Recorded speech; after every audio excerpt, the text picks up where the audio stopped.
Welcome to our daily devotional. Do I need to start from the very beginning? Yeah. Okay. Welcome to our daily devotional video series, Spirit 23. Jesus says, where two or three are gathered in my name, so shall I be there among them. This brief video devotional is a ministry of Trinity United Methodist Church in Seymour, Indiana. My name is Chad. Today we will be sharing devotionals from the book One of the Chosen. At the end of each devotional, we will offer 3 questions that you can reflect on during your day. Please feel free to share your prayer requests in the comments below. We have an amazing team of prayer warriors. Today's devotional is entitled Before. Fear not, for I have redeemed you. I have called you by name, you are mine. That comes from Isaiah chapter 43, verse 1. Every follower of Jesus has a not so great before. A rash, brash fisherman, a pious, fancy pants religious leader, a thieving, indifferent to suffering tax collector, a demon-possessed woman so insignificant that her before isn't even recorded, and we're left to surmise what it might have been.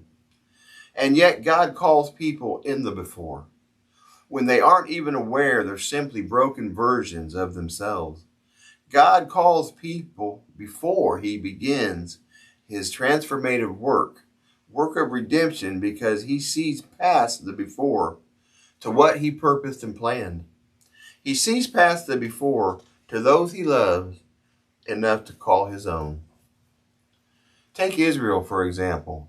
Isaiah prophesied over God's chosen nation. Fear not, for I have redeemed you. Isaiah 43, chapter 1. Not during a time of obedience, but during their rebellion. A time filled with idol worship and wandering hearts, and intense callousness to sin. Not to mention all the painful consequences they were experiencing as a result of their choices. It was spoken long before their repentance. I have called you by name. You are mine, he continues in verse 1. When Isaiah spoke those words, Israel was rebelling against all God had done for them and all he wanted to do. But God didn't turn away. He showed mercy. He spoke his love over his chosen people, claiming them as his own before they agreed to be. He entered into their before. God speaks what is true over us too. His plan of redemption is on the march because he has called us by name. Our choices don't derail us. What we see when we look in the mirror doesn't determine what he sees or who will be by his hand. And so our brokenness doesn't alter his plans, nor do circumstances, other people, or our own choices determine our value. Our value is assigned by the one we belong to. So we don't have to fear. Fear not. You're not who you're going to be. Fear not.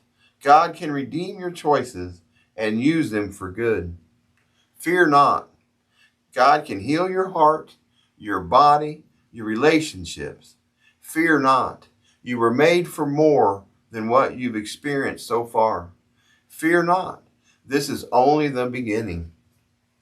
Every follower of Jesus has a not so great before, but every follower of Jesus also has an after. The rowdy fisherman became the bedrock preacher of the early church, healer of the sick and lame, and fearless unto death. The leader of impersonal religion became personal friends with Jesus. Finally understanding and being changed by the scriptures, he devoted his life to studying. The taxman trader became a member of the elite 12 and author of the first gospel of the New Testament. And the woman who, too insignificant to even have her before recorded, was so precious to Jesus that she became the first person he appeared to after he rose from the dead, the first one to hear his tender voice, and the first witness of the culmination of all he claimed to be and do. And she got to tell the boys. Today's prayer focus: thank the Father for knowing your name and calling it. and for identifying you as His. Thank Him for redeeming you from your before. Then ask Him to help you through any remaining challenges. We have 3 questions that pertain to the devotional today that you can think about all as you go through your day. The first one, what parts of your before has God redeemed, and which are you most grateful for? Number 2, how does I have called you by name, you are mine, impact you today? And 3, what do you fear? And how does Isaiah 43:1, this declaration made by God to His chosen ones, affect your fear?